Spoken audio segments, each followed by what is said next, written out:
Daqui a pouco vamos começar mais uma live do projeto a BBC Talks, seu encontro mensal aí com as novidades e tendências do setor financeiro. Vai ser bastante interessante o nosso debate, conversa. Boa tarde a todos. Eu sou Raul Moreira, diretor técnico da BBC e membro do Conselho de Administração do Banco Original e da PicPay. Agradeço muito aí a presença de todos aqui no BBC Talks. Mas antes da gente iniciar a nossa conversa, eu queria, e dar continuidade à nossa programação, eu queria fazer uma menção especial ao dia de hoje, 23 de março. Hoje é aniversário da BBC. A associação completa 40 anos de fundação. São 4 décadas aí apoiando a evolução do sistema financeiro no país, sendo um dos pilares muito importantes nesse processo a inovação, que é o que nós vamos debater aqui. Mas também a BBC vem atuando muito fortemente em todo esse tempo na inclusão financeira, na ampliação da concorrência do sistema financeiro e na modernização do sistema como um todo. Então, parabéns à BBC. E falando em inovação, por isso hoje nós vamos falar de um evento que é um dos mais importantes do mundo quando se fala em inovação, tecnologia ou até questões culturais envolvendo o mundo todo. É o famoso South by Southwest 2023. Ou, se preferir, a gente pode falar a sigla SXSW. E a gente fala em evento, mas, na verdade, é a congregação de vários eventos ao mesmo tempo, tratando dos mais diversos assuntos e envolvendo um grande festival, um grande movimento de inovação que vem desde 1987 e sempre que traz alguns insights interessantes para o sistema financeiro como um todo. Em 2020, por exemplo, se desenhou um cenário muito forte de discussões sobre finanças descentralizadas.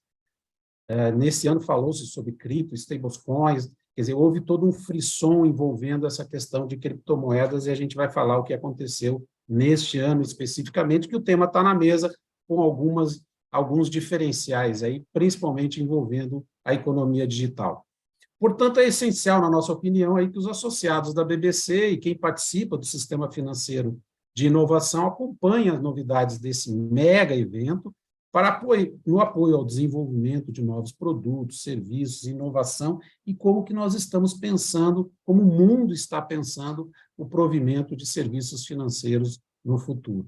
Quem acompanhou tudo isso em loco, e aí direto de Austin, no Texas, é o nosso convidado de hoje, o Rodrigo Henriques, que é diretor de inovações da Fenasbac e coordenador do Lift Challenger Real Digital, um mega projeto aqui do Brasil.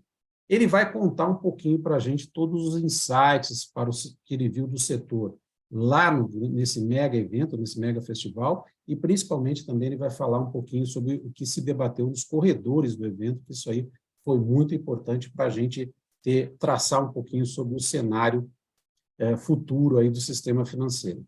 E tudo que vamos falar aqui, vocês podem tirar dúvidas pelo chat do Zoom, que nós vamos responder depois do término da nossa conversa. Boa tarde, Rodrigo. Muito bem-vindo. Boa tarde, Raul. Prazer estar conversando com você de novo. Não é a nossa primeira, não será a última, né? É sempre bom conversar com você, com a BBC. E quando você fala recém-chegada, é literal. Cheguei hoje em Brasília, chequei um pouquinho. O SXSW terminou 19. Eu sou daqueles que fica até o último dia, eu vejo até a última trilha, que acho super importante a diversidade de temas do evento, né? Muito na linha do que você estava falando, a gente, né, brinca, né, que o SXSW se finge de evento único, né? Mas quando você olha as trilhas, a quantidade de debates, assim, a gente vai falar prioritariamente aqui sobre, né, os debates no segmento financeiro e os debates que têm impacto no segmento financeiro, mas você tinha trilhas de discussão sobre o futuro da produção de alimento no mundo, você tinha discussão sobre o uso de psicotrópicos no tratamento na saúde mental e o quanto tem avançado. Então, esse espaço, e você tem festival de cinema, festival de música, né? E debate sobre diversidade e equidade na sociedade, debate sobre mercado de trabalho, o futuro do mercado de trabalho. Então, quando você olha, você tem 12, 14 trilhas em determinado momento, eu tive o prazer de estar numa palestra que eu lembro que o moderador falou assim: antes de mais nada, eu queria agradecer todos que estão aqui, porque eu contei, existiam 162 outras coisas para fazer neste horário. Então, acho que é isso que o South by Southwest traz, essa pluralidade de vozes, perspectivas, e a gente corre para tentar pegar algumas coisas que a gente acha mais importante e mais próximo do setor financeiro, mas também para conhecer algumas coisas que chamam a atenção. Muito legal. O evento, ele realmente, você tem razão, ele é tão amplo que, se você não focar naquilo que você quer tratar, você não consegue acompanhar tudo que está acontecendo ao mesmo tempo, né? Mas é exatamente um prazer estar aqui com você, porque você vivenciou esse ano esse evento, e eu acho que vai trazer alguns insights bem interessantes aqui para o nosso debate. E eu queria começar, inclusive, falando sobre o frisson do ano passado, que foi essa questão de criptomoedas, né? Lógico que a gente vai falar também aqui um pouquinho sobre stablecoins, sobre regulação, mas eu queria iniciar esse bate-papo também com a notícia do momento, que teve muita repercussão aqui no Brasil, mas lá nos Estados Unidos a repercussão foi gigantesca, né? Nesse ambiente aí de criptoativos e inovação, que foi exatamente os problemas que o Silicon Valley Bank teve recentemente, e como que o assunto foi tratado nos painéis, porque houve uma certa confusão, na minha opinião, sobre essa questão do mundo de criptoativos e a questão do Silicon Valley. E eu vi que em alguns painéis essa pergunta surgiu. O que você conseguiu perceber a respeito desse evento e a mistura dos dois assuntos? Eu achei muito peculiar esse ano, porque eu tive a oportunidade de, presencialmente em 19, veio a pandemia, não foi. Ano passado, eu acompanhei à distância, vi os vídeos, e se falou muito de cripto ano passado, muito de NFT ano passado, e esse ano, a primeira sensação que você tinha é que o assunto tinha sumido. Arrefeceu muito, teve um arrefecimento muito grande. E você pensava, né, as conversas sobre cripto esse ano, e até as fintechs de startups de cripto e Web3, assim, estavam, a princípio, menores. Mas aí soltou a bomba na semana sobre o SVB e alguns comentários. Primeiro, assim, as pessoas encararam...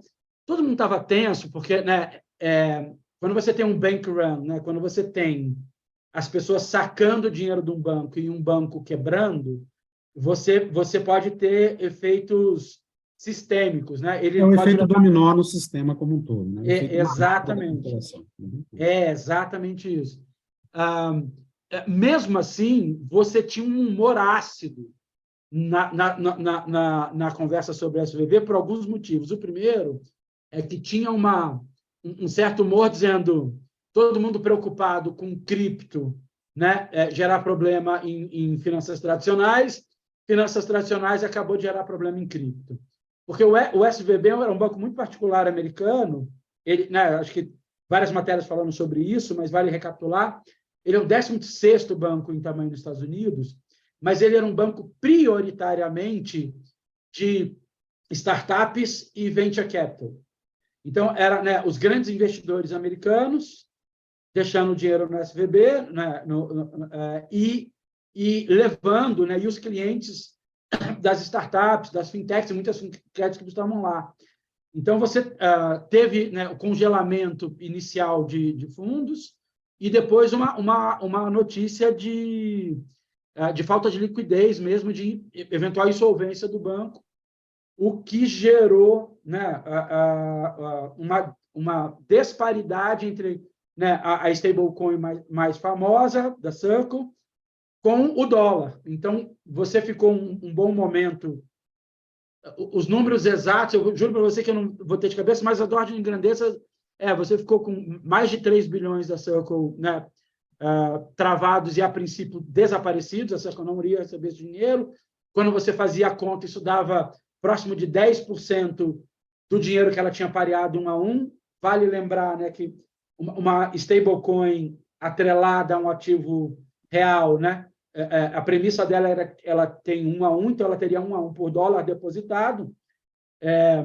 Mas o fundo de reserva garantidor americano, numericamente, é igual ao nosso, 250 mil. Deles é dólares, o nosso é real. Então, você só teria 250 mil dólares garantidos, né, de devolução. E isso fez a moeda cair fortemente, e nessa queda, o DPEG, né, que eles chamam, esse despareamento, você viu essa tensão muito grande no mundo cripto, mas não só no mundo cripto, e acho que essa foi a discussão mais importante do final de semana.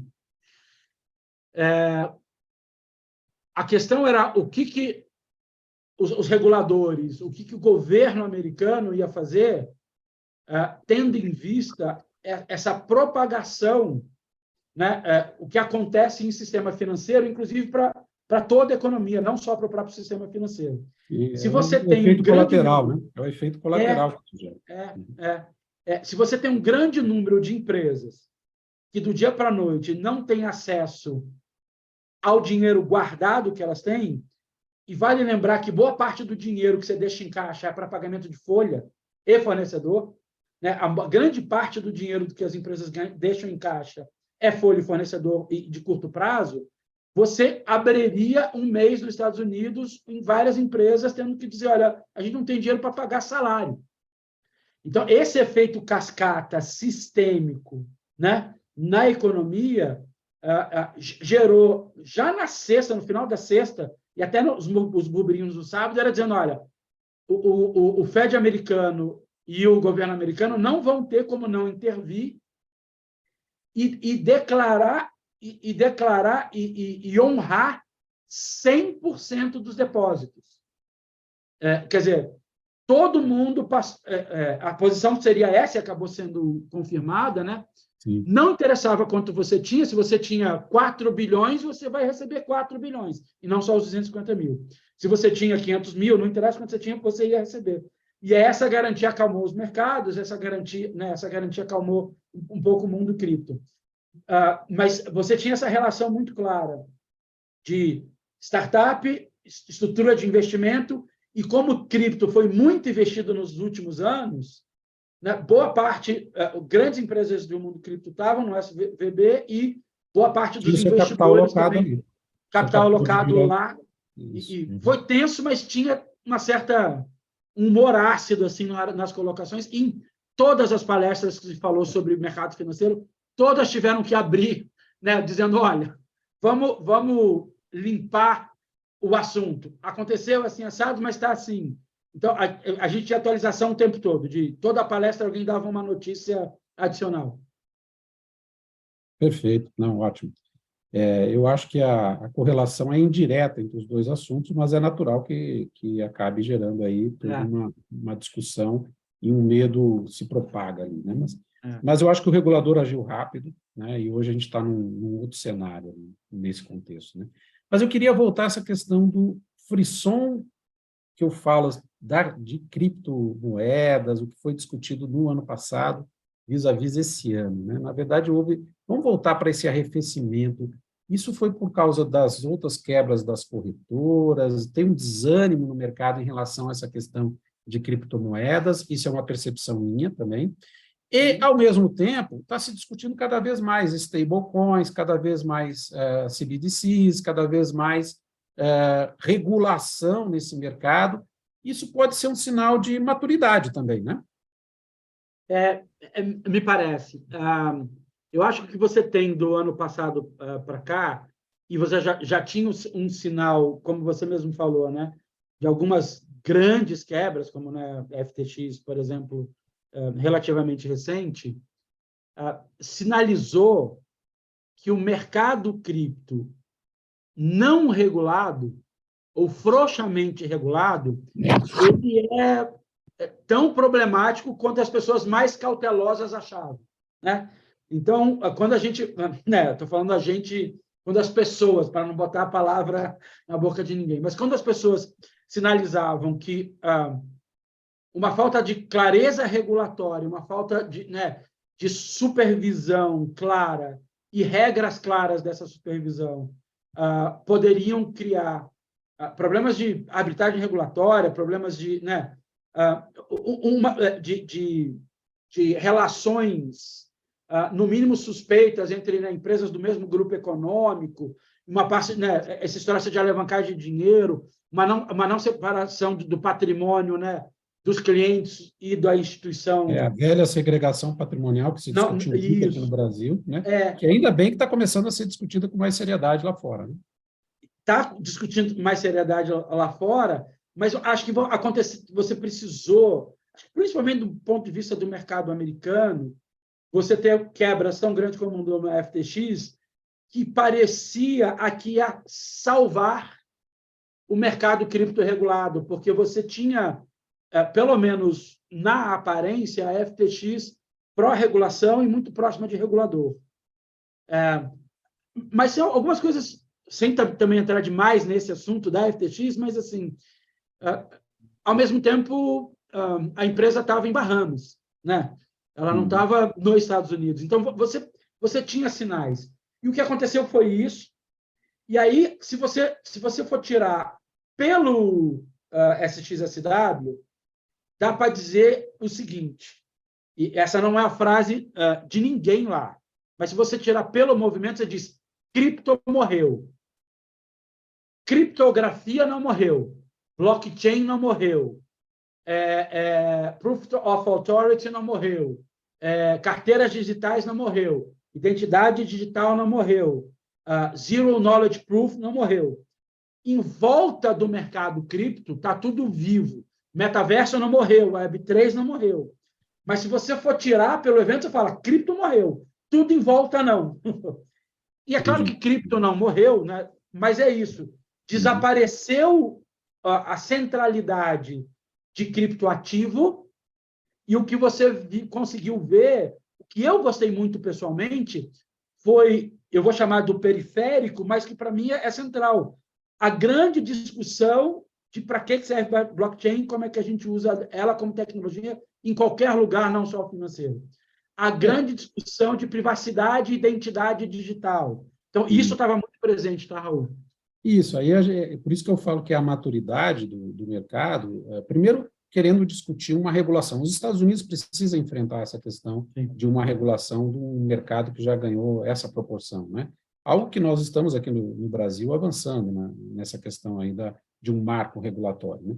Mas, por outro lado, você falou muito bem, o uso da tecnologia, o uso dos conceitos, a criação desses ecossistemas, e principalmente culminando no que aquilo que a gente chama aqui de tokenização da economia, é o grande ganho que a gente vai ter a partir dessa maior maturidade no uso dessas plataformas DLTs, né, e no uso dessas plataformas de stablecoins e de tokenização propriamente dita da economia real. Eu acho que esse é o grande salto, e eu queria exatamente ouvir um pouquinho você, se você vê que nesse caso de tanto uma regulação mais estruturada em alguns mercados, né? Eu vi que até alguns painéis já falaram, inclusive Brasil, né? Quanto à questão das stablecoins, eu acho que isso aí é sinais positivos de que nós estamos realmente convergindo para um uso desse modelo muito similar ao que nós estamos no mundo inteiro, que nós estamos imaginando aqui no Brasil, usar muito a tecnologia para tokenizar aí as nossas moedas e tokenizar a economia. Seria isso? Acho que está corretíssima, a sua linha está muito correta, a sua leitura está correta do evento. Eu vou fazer uma brincadeira. A gente ouviu muito Brasil e a gente ouviu muito brasileiro. Então, uma coisa bastante interessante nesses... Foi recorde de presença brasileira lá, foi recorde. Recorde de presença brasileira, recorde. Então, a gente teve, em especial, quando se falava de mercado financeiro, e toda vez que se falou de regulação, o Brasil foi citado. E isso acho que nos honra, isso reforça. Mostra a maturidade do nosso sistema, né? Do nosso sistema, dos agentes do nosso sistema, das organizações que o nosso sistema tem, do quanto a gente tem um desenho regulatório, tecnológico e de modelo de atuação do sistema financeiro muito correto para essa nova época da sociedade, que é uma sociedade digital, e o que você falou, de uma economia tokenizada, né? De uma economia onde tudo que existe de valor tem uma representação digital. Então, acho que...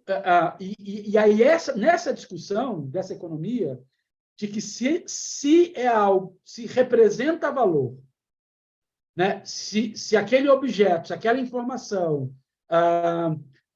ela tem valor para a sociedade, ela tem uma representação digital. E aí tem se apostado na tecnologia blockchain, né, para propriedade de registro, imutabilidade, transparência, privacidade, né? Você tem várias características que uma rede blockchain pode trazer, e aí você cunha esse termo de tokenizar. Então, tudo fica tokenizado. Então, né, o título de propriedade do carro vira um token, né, um certificado digital, um título digital. O do imóvel também, a da debenture também, da CCB também. E aí você, quando você faz esse desenho, tem algumas coisas super importantes. Uma você trouxe. A primeira é, eu preciso de uma moeda estável e não de um ativo financeiro volátil para transacionar nesse mundo. Então, você conseguiu, eu acho que, né, você tem feito isso durante os anos, mas o SX, ele talvez marque, nesse evento, marque essa clareza de que moeda é stablecoin, né? Ou a CBDC. E as stablecoins pareadas em ativos reais, né, de alta liquidez, de preferência moeda fiduciária, né? Ou o equivalente, título do Tesouro, né? De curto prazo. Então, esse pacote é um pacote super importante para a gente, né? De reforçar essa força que a stablecoin passou a ter. Então, a stablecoin ficou no centro das discussões dos painéis financeiros, e a questão que quem emite a stablecoin, né, a clássica stablecoin privada de um lado, ou essa proposta brasileira, inclusive, de dizer, olha, eu tenho uma moeda digital emitida pelo Banco Central, que é a CBDC, de atacado, mas eu também vou tokenizar os depósitos dos clientes, né, das instituições financeiras, e eles funcionam como stablecoin. E aí você resolve um monte de coisa. Então, a gente tem... Você aí tem capacidade, que eu acho que é um pouco a discussão que está se evoluindo aqui no Brasil, de destravar trilhões de ativos aqui no Brasil, né? De desburocratizar fortemente investimentos, acesso ao crédito com essa tokenização da economia. Eu acho que você tem razão, e eu acho que o Brasil, o que eu estou percebendo é que você também entendeu, olhando lá fora, que o Brasil talvez esteja no caminho correto, dada a situação que ele está vivendo e a modernização, o Estado, a situação moderna, digamos, a infraestrutura que nós já temos aqui no sistema brasileiro, talvez o sistema brasileiro seja um dos grandes exemplos para o mundo em termos de tokenização da economia e uso efetivo das tecnologias aí de blockchain, de economia distribuída, né? E isso vai fazer muita diferença no desenvolvimento do setor financeiro como um dos braços fortes econômicos brasileiros, porque uma das coisas que foi falada em mais de uma instância, em mais de uma palestra, de uma forma ou de outra, é que a gente se espera ver nesse ano, no máximo no ano que vem, uma separação entre países que têm regulação clara sobre ativos digitais, né, a economia tokenizada, criptoativos, né, e os que não têm. E por que está se fazendo uma aposta no mercado que você vai realmente criar dois blocos econômicos diferentes? Uma das questões tem muito ligado à inovação, Raul, que você abriu falando sobre, né, o vínculo da BBC com inovação e quanto, né, vocês prezam por isso. A inovação, ela tende a ser mais forte e criar mais valor para a sociedade quando você tem uma ideia de enxame. Né? São as abelhas contra o urso. O que é isso? Se eu tenho 4 ou 5 excelentes desenvolvedores em determinada área, em determinada tecnologia, que têm conhecimento financeiro, ou querem empreender no mercado financeiro, eles só vão fazer isso numa jurisdição que eles não precisam gastar 10 milhões de dólares para saber se vão ser presos ou não. Eles não têm 10 milhões de dólares para nada. E o pior uso do dinheiro é para saber se eles vão ser presos ou não, se eles fizeram naquela regulação. Então, quando você tem uma regulação... Custo de clara, observância que você está falando, custo de observância. O custo de observância e a clareza da regulação. Então, assim, se eu não posso fazer no Brasil, ótimo, eu entendi. Isso aqui eu não posso. Mas eu entendi que isso eu posso dessa forma.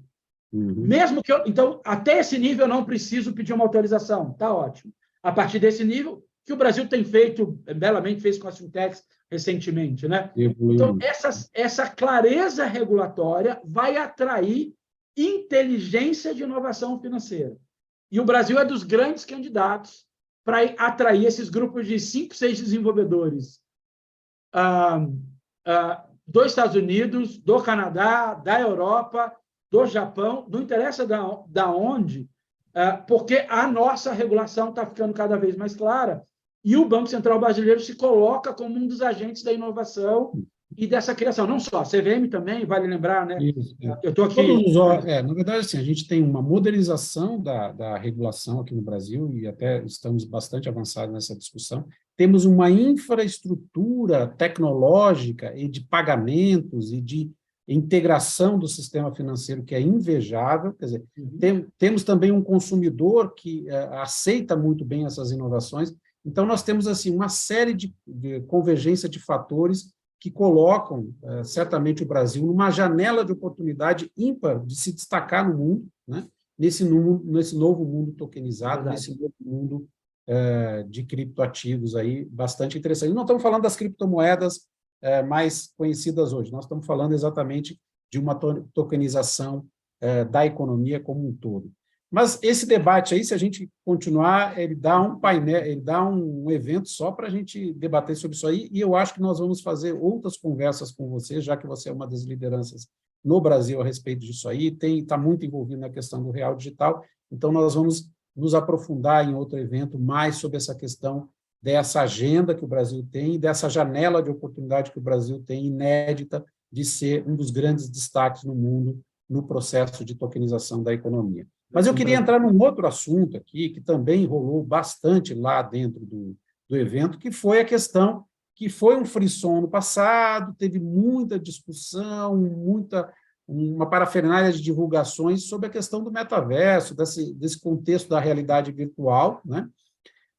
Sabemos aí que algumas instituições financeiras, até no Brasil, começaram a estudar de forma mais profunda esse ambiente do metaverso, mas eu queria que você falasse assim, como é que você está vendo? Porque agora também é um outro assunto que, na minha opinião, está ganhando uma maturidade um pouco maior, um pouco melhor, está se aprofundando mais e vendo a utilidade desses aspectos da convergência de tecnologias de metaverso, Web3, a questão de realidade virtual, realidade, quer dizer, uma série de uso de inteligência artificial, né? E até a questão da tokenização, que acaba se conectando nesse mundo, inclusive 5G. Como é que você está vendo? Realmente está ficando mais madura a discussão sobre a real utilidade e aonde que realmente vai ser efetivo e quando que vai ser efetivo nós usarmos esse ambiente do metaverso?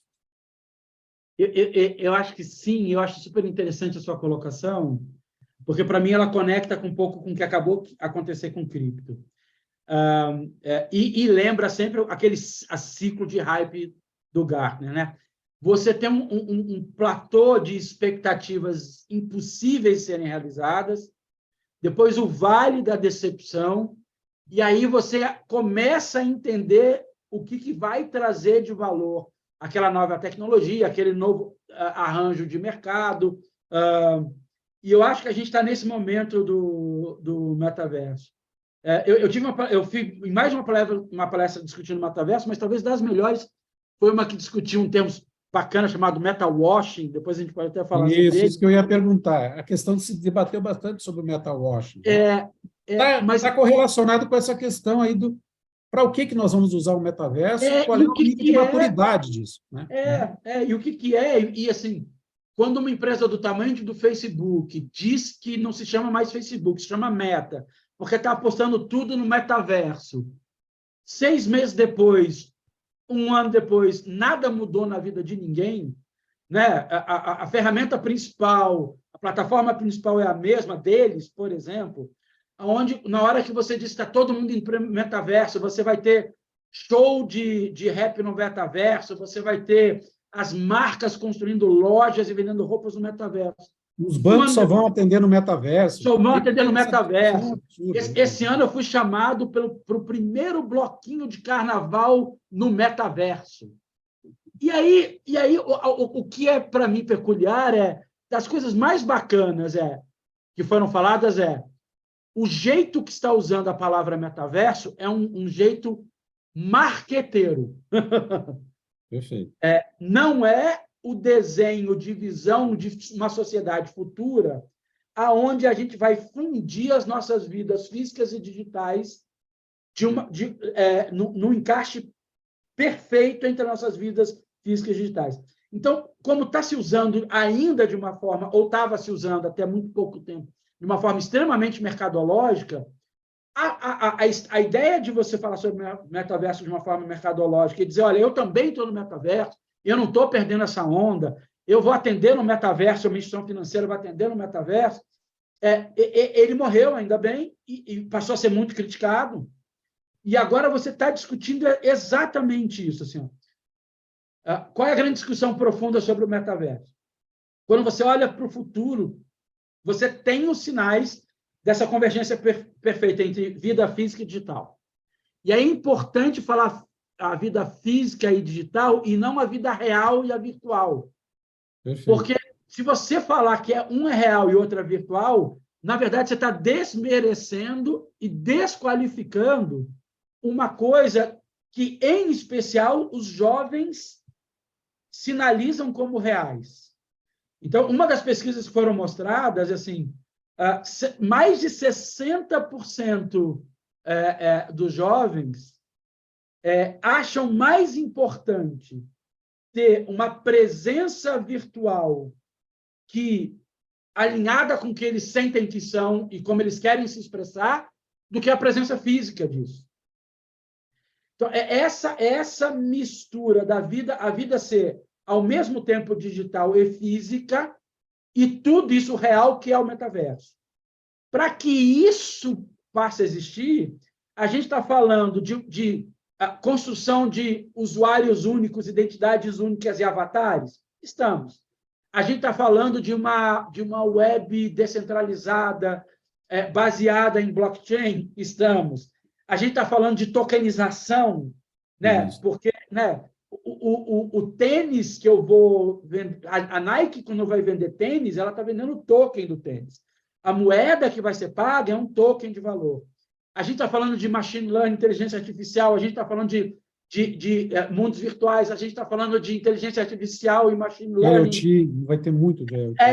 A gente está falando de IoT, a gente está falando de digital twin, né? A nossa representação no cyberespaço, e você ter o meu registro de dados corresponde exatamente o que eu sou, onde eu estou e o que eu estou fazendo. E essa conversa que parece, às vezes, de maluco, não é. Olha a nossa conversa, o quanto ela está sendo intermediada pelos meios digitais, gerando uma quantidade absurda de dados. Né? O seu celular, o meu celular, o relógio inteligente, a câmera, o laptop, esse pacote de dados, né?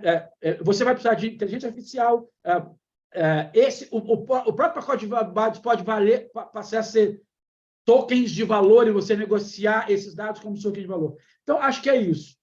Está mais madura a discussão de metaverso, está profunda, porque ela volta para uma discussão profunda de que sociedade a gente quer, que perigos existem na sua sociedade onde a gente confunde o digital com o físico, né? Porque o cérebro humano não foi feito para isso. né?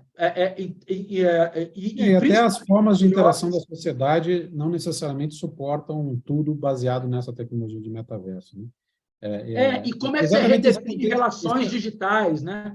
Então, Amor digital, amor por avatar. É. A gente vai ter uma discussão profunda na sociedade em relação ao metaverso que está começando. Essa é a boa notícia. O bom é que está começando com uma maturidade um pouco melhor, né?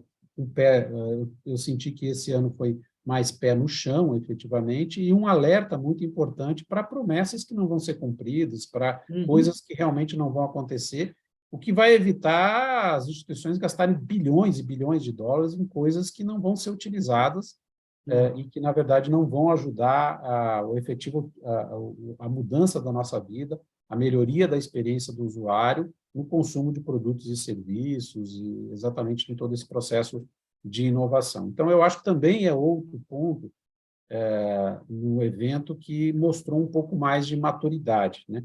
E aí, ainda continuando sobre os tópicos que foram discutidos e que eu acho que foram bastante interessantes, essas discussões, um pouco mais robustas, eu queria entrar um pouquinho na questão da inteligência artificial. A gente falou sobre inteligência artificial porque ela se conecta em vários aspectos desse amplo universo aqui que nós estamos discutindo, né?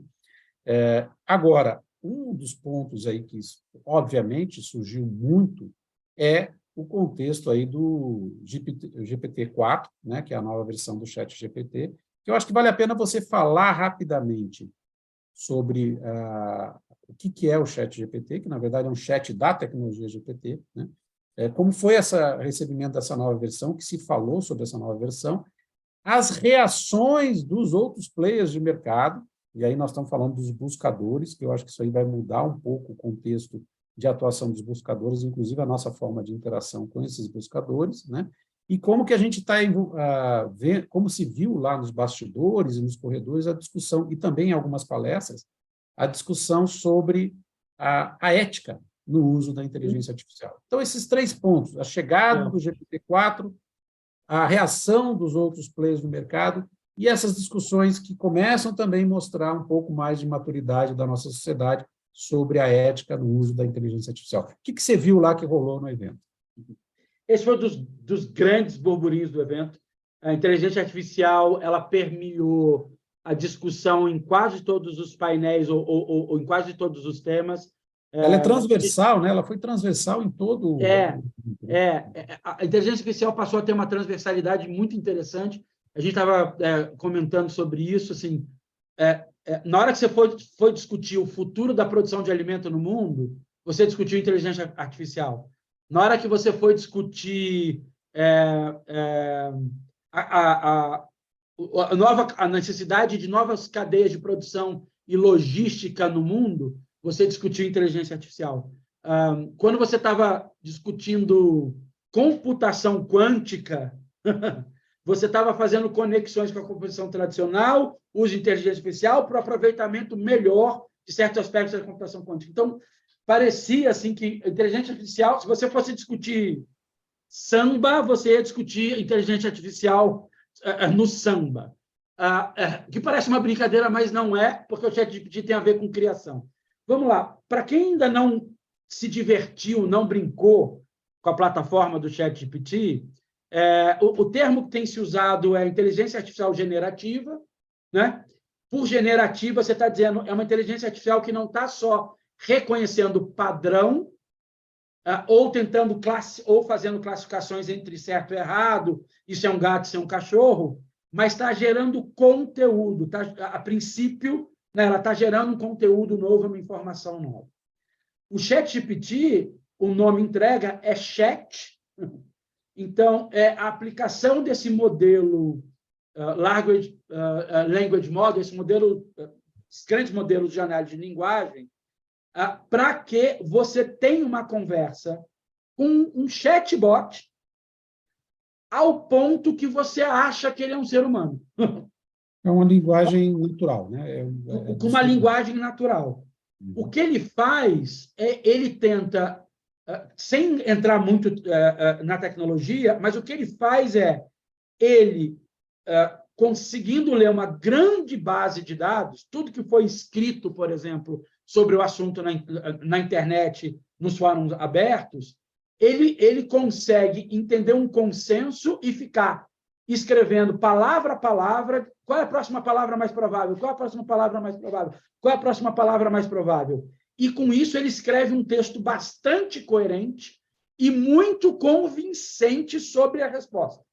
Então, se você entrar no ChatGPT agora e escrever quais são as 5 tecnologias que terão maior impacto no sistema financeiro brasileiro, ele vai te dar o contexto do sistema financeiro brasileiro, falar sobre essas tecnologias e por que elas vão impactar de uma forma bastante convincente. E ele acerta 85%, 90%. Então, para um não especialista, você acha que alguém que entende de sistema financeiro conversando com você. E isso é uma revolução no jeito que a gente interage, no jeito que a gente trabalha, no jeito que a gente oferta produtos e serviços em qualquer segmento, inclusive o financeiro. E aí você falou bem, o modelo GPT, ele tem sido desenvolvido desde 2016. Você tem modelos preditivos rudimentarmente parecido com o GPT-4 desde 2017, rudimentarmente parecido, usando uma tecnologia que todo mundo usou, a inteligência artificial, inclusive em criptoativo, que são, né, as placas processadoras de vídeos, né, que passaram a ser muito fortemente usadas para machine learning. E aí você tem várias tecnologias tendo maturidade, né, uma atrás da outra, e você teve uma explosão de uma... Isso acho que é super importante falar, Raul. Você tem uma explosão graças a uma interface gráfica. A grande sacada foi jogar num chat, numa ferramenta jogar de num chat. Isso aí. E numa interface de uso super simples para todo mundo. E isso é o grande pulo do ChatGPT. Mas entrando nessa questão aí do que você viu que os concorrentes estão pensando, estão se movimentando, porque isso aí bagunçou muito a repriorização de megaprojetos de tecnologia no mundo inteiro, né? Desses grandes players, principalmente o efeito que isso pode dar nos buscadores, né? Que estão na nossa vida no dia a dia e que eu acho que eles vão mudar bastante. E, no final, vamos falar um pouquinho sobre o que vai mudar a nossa vida no sistema financeiro. Que legal. Dos primeiros grandes impactos para onde o mercado foi, a Microsoft percebeu que ela tinha uma oportunidade de crescer muito o buscador dela, que é o Bing, em relação ao Google, usando o modelo conversacional. Hoje, quando você faz uma busca no Google, imagina, eu vou buscar, né, passagem barata para o verão na Europa. O que o Google vai me entregar são links de linhas aéreas, já com a promoção, ou um ou outro site, blog ou vídeo, de dicas dessa viagem. Mas isso ainda não é uma conversação, né? Sim, não é uma conversação natural, né? Não é uma conversação natural. E isso é muito melhor do que um menu, né? Mas ainda não é uma conversação. O que o ChatGPT faz você vai escrever literalmente no ChatGPT.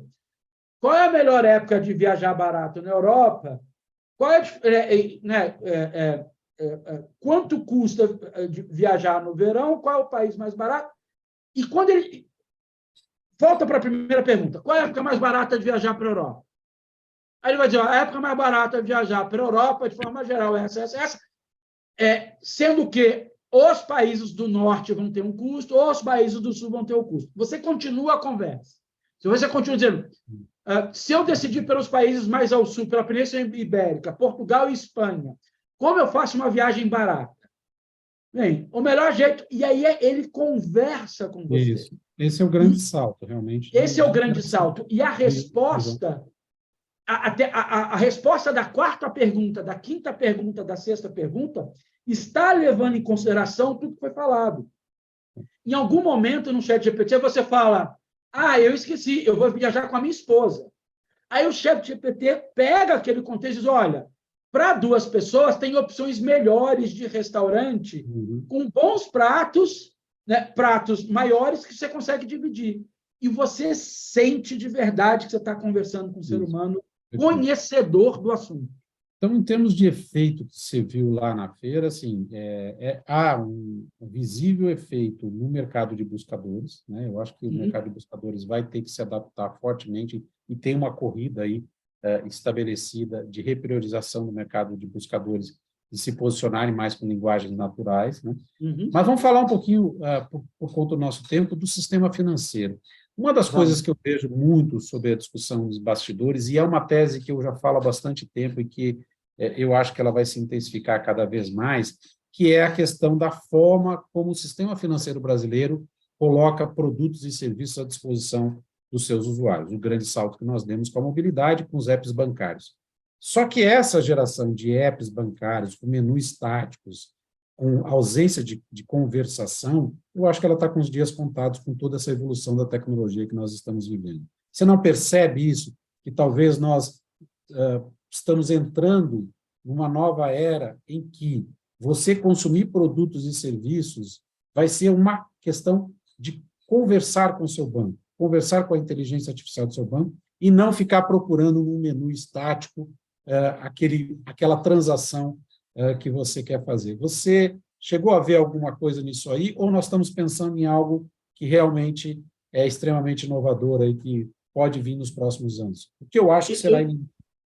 Eu vi bons exemplos de promessas e clareza de como isso vai ser usado no sistema financeiro e como você já estava indo por esse caminho, mas o que essa tecnologia vai conseguir fazer é você avançar, já que eu sou de Brasília, 50 anos em 5. Né?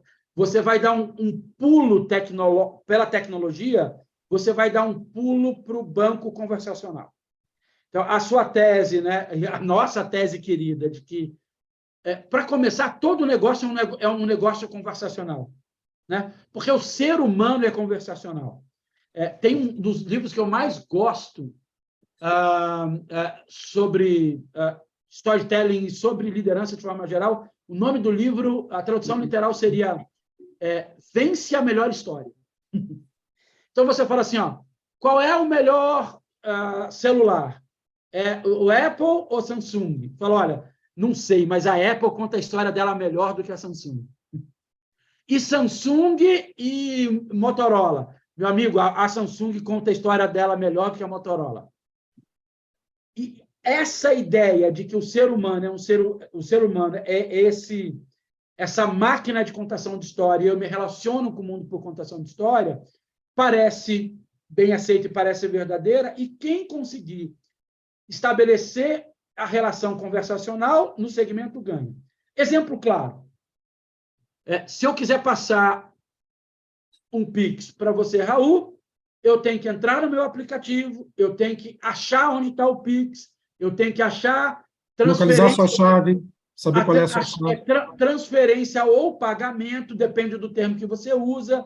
Em algumas dessas experiências, eu posso escrever qualquer chave, a instituição financeira descobre que chave eu estou usando, em algumas eu tenho que fazer a escolha prévia ou não.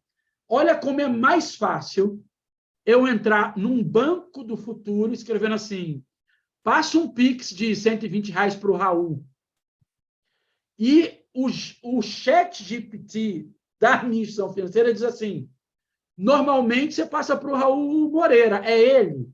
Eu digo sim. Ela fala, ok, confirma com a digital. Confirmei, está feito. Então, aqui tem um ponto... A ideia de não ter menu é uma ideia de fricção zero. E esse é o que toda instituição financeira deveria procurar, né? Então, na hora que eu quero executar, transacionar até um serviço financeiro, eu deveria ter a coisa mais próxima de fricção zero. Continua a conversa. Ou a instituição financeira pode, na mesma hora, dizendo, olha, esse seu Pix não estava no seu planejamento financeiro. Quer dar uma olhada no seu orçamento agora e ver aonde você vai ajustar? E aí, na hora que na hora que eu digo que sim, eu peço dica, eu falo para missão financeira, falar, qual você acha que é mais fácil ajustar? Gasolina, comida ou viagem? Ele vai pegar essa base de dados histórica, primeiro minha pessoal, depois da minha persona. Eu sou um homem com 50 anos de idade, trabalhando no setor, vai falar, olha, Rodrigo, acho que para você é mais fácil eu tentar economizar nas saídas do que no combustível no carro. Quer tentar economizar pelo menos R$80 esse mês em saídas? É só não... Essa conversação vai ser ideal. E aí muda tudo, muda o planejador financeiro, muda o PFM, muda a função do planejador financeiro, da pessoa planejadora financeira. Muda toda a estratégia de oferta. Toda a estratégia de oferta de produto baseada em inteligência artificial de linguagem. Isso. A instituição que realmente conseguir dar esses saltos, ela realmente, talvez, ela venha por uma tendência muito mais forte das pessoas quererem se relacionar com os seus buscadores, com seus agregadores de conta, com seus bancos, de forma totalmente conversacional, né? E de forma muito mais simples, e até os serviços financeiros vão estar embutidos e fragmentados e por trás dessas experiências conversacionais, né? Então, aqui, eu acho que... Tem um pedacinho só que eu não respondi. Se você deixar, eu respondo em um minuto. Por favor. Porque você falou do alinhamento ético da inteligência artificial. É exatamente isso que eu ia pedir para a gente complementar. Eu acho que vale a pena... Você viu lá em termos de discussão sobre isso. Uma das coisas que ficou bastante famosa em inteligência artificial foi o momento que a inteligência artificial começou a ganhar jogo de xadrez dos maiores, né, enxadristas do mundo, e depois de um jogo chamado Go.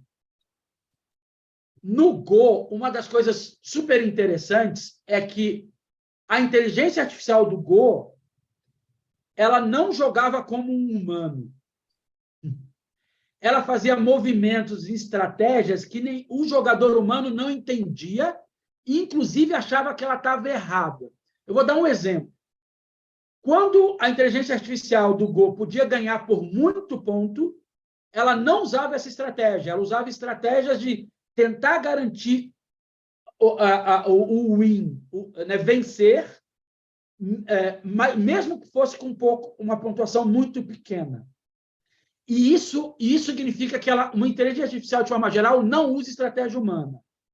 O que significa que, se você tentar programar uma inteligência artificial conversacional para aumentar a sua relação e penetração de oferta de produtos e serviços financeiros para um cliente seu, talvez a estratégia dela leve esse ser humano à falência.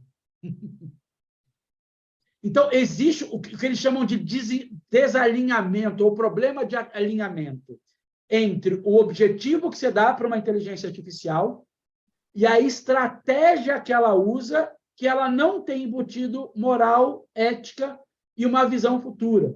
Não é distopia de que a inteligência artificial vai querer matar o humano porque o humano é mau. Mas ela não vai considerar... A Amy Webb, que é uma futuróloga maravilhosa, ela usou um exemplo que eu gostei muito. Se você pedir para uma inteligência artificial desenvolver uma vacina que as pessoas fiquem cada vez menos doentes, em algum momento, talvez essa vacina possa matar as pessoas doentes mais rápido, porque estatisticamente você vai ter um número menor de pessoas doentes. Reparou? A gente embute tudo o que a gente faz com moral e ética. Uma inteligência artificial, não. Então, a discussão de que a gente precisa embutir a ética nos desenhos de estratégia de inteligência artificial desde o começo da conversa, elas estão mais fortes do que nunca, porque a gente já começou a ver esses desalinhamentos. Mais um exemplo da maturidade que o mercado está pegando na discussão sobre esse assunto, e o que realmente o evento nos trouxe, né? Que já está mais ou menos consensuado de que vai haver um avanço muito forte e intensivo no uso de tecnologias de inteligência artificiais conversacionais, né, de conversação com o usuário, que isso é uma tendência forte, que isso vai permear os mais diversos setores de saúde ao sistema financeiro, mas existe uma coisa, algo básico aqui, que é a discussão não só de ética, né, como também a questão regulatória, que aqui o Brasil já começa a ter algumas discussões iniciais, que é importante realmente a gente avançar também na regulação, e que não deixa de ser mais uma das janelas de oportunidade que o Brasil pode ter de ser exemplo para o mundo, principalmente no que tange ao sistema financeiro, no uso intensivo de inteligência artificial de uma forma ética, bem estruturada e com uma regulação também extremamente robusta, como nós já tivemos em vários aspectos. E aí, nesse...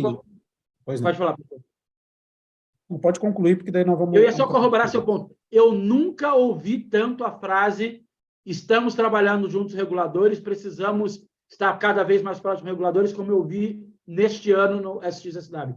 Todos os painéis de inteligência artificial, de blockchain, de stablecoin, de produção sintética de carne, né, de células, produção de células de peixe, células de frango, e não peixe. Estamos próximos reguladores, estamos trabalhando cada vez mais com o regulador. O entendimento de que inovação se constrói com o regulador no dia 1. Precisa ver, isso é música para o meu ouvido, você sabe disso, você também. Né? Foi delicioso. Construir desde o início. Não, ótimo, exatamente. Eu acho que isso aí também foi uma das grandes novidades do evento. Eu só queria entrar aqui numa das perguntas relacionadas com o primeiro bloco aqui, do Danilo Martins, até para a gente, porque nós já estamos com o nosso tempo bastante curto, né? E eu acho que a gente, pelo menos, passou pelos 3 grandes aspectos que realmente chamaram a atenção no evento, que foi essa questão da tokenização, das criptos, foi a questão do metaverso, maior maturidade do mercado nessa discussão, e também a discussão sobre o uso da inteligência artificial. Mas a pergunta dele volta para o primeiro bloco lá, que envolve a questão de que o Brasil é um exemplo de inovação financeira. Nós temos, obviamente, aí a questão do PIX, o próprio SPB, que nasceu com um nível de evolução extremamente sofisticado à época, e até hoje responde muito bem, a questão do Open Finance, agora vem num projeto que você também está muito inserido, que é a questão do Real Digital, mas ele pergunta: sinto que os bancos têm explorado pouco ainda a questão do blockchain, enquanto tecnologia. Qual o grau de maturidade dessa tecnologia no setor financeiro brasileiro? Como vocês enxergam esse tema? Aí eu passo para você. Eu acho que a gente mais ou menos falou um pouquinho disso aí no primeiro bloco, mas eu queria que você finalizasse com a sua opinião a respeito disso. Maravilha. Foi o nosso amigo Danilo Martins, né? Danilo. Que legal. Danilo, eu acho que os bancos exploraram até agora bem o uso da tecnologia blockchain na cozinha, para dentro de casa. E não entraram na celeuma dos criptoativos quase nenhuma, hipótese nenhuma, e começaram a fazer bons experimentos de tokenização. Então, o que eu acho que a gente vai ver é que vai ter uma certa surpresa, né, com o pulo que os bancos vão dar na demonstração de produtos e serviços já usando a blockchain. Porque você tem... Me lembra muito um momento de mercado de VoIP, de voz sobre IP.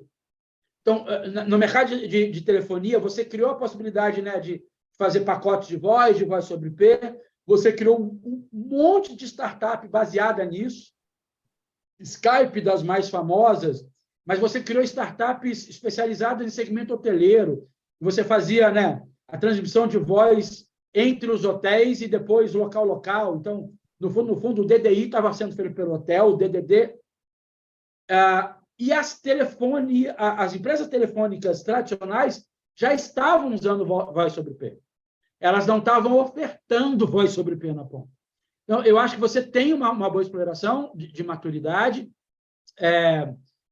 BTG, Caixa, Itaú, Unibanco, tem muitos bancos, né, famosos usando, com tokenização e os tokens vindo à maturidade agora, e você tendo a prova do rendimento e dessa confiança do token. E eu acho que o próximo ano e meio vai ser super importante para a gente validar esse conhecimento adquirido.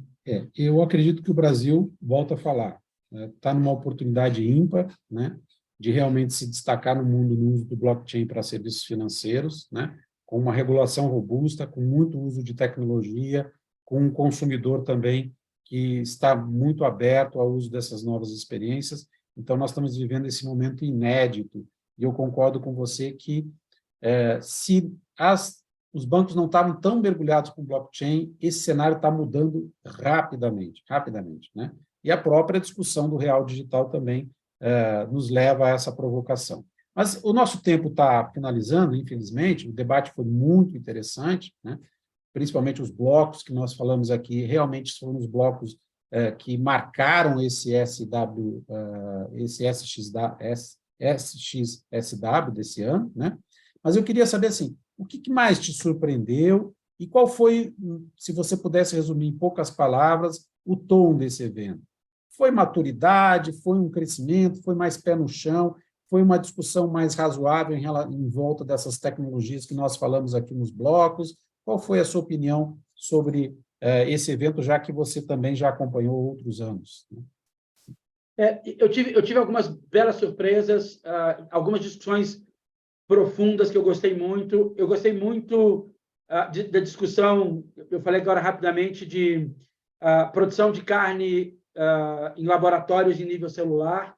Então, você está, ao invés de você reproduzir peixe ou reproduzir galinha, você está reproduzindo células proteicas de peixe, células proteicas de galinha, e tentando gerar essa escala. É claro que está numa escala de tempo longa, mas tem um exemplo dado, foi maravilhoso.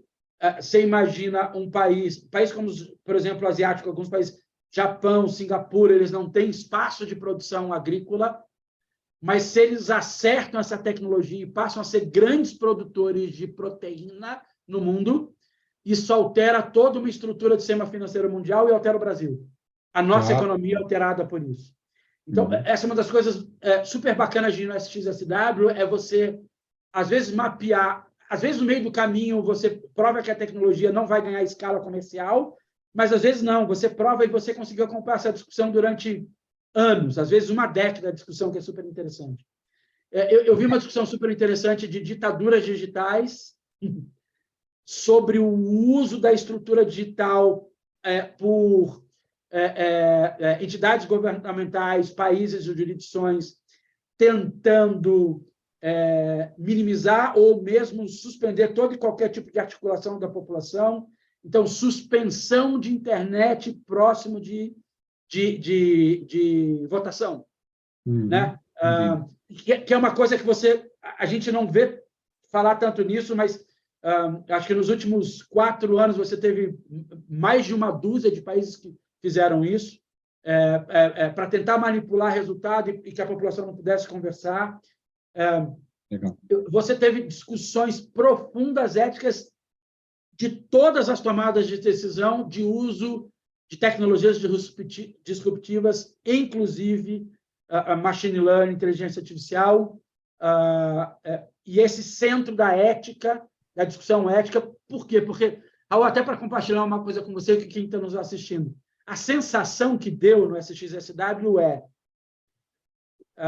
o futuro chegou. Ele pode estar mal distribuído, mas o futuro chegou.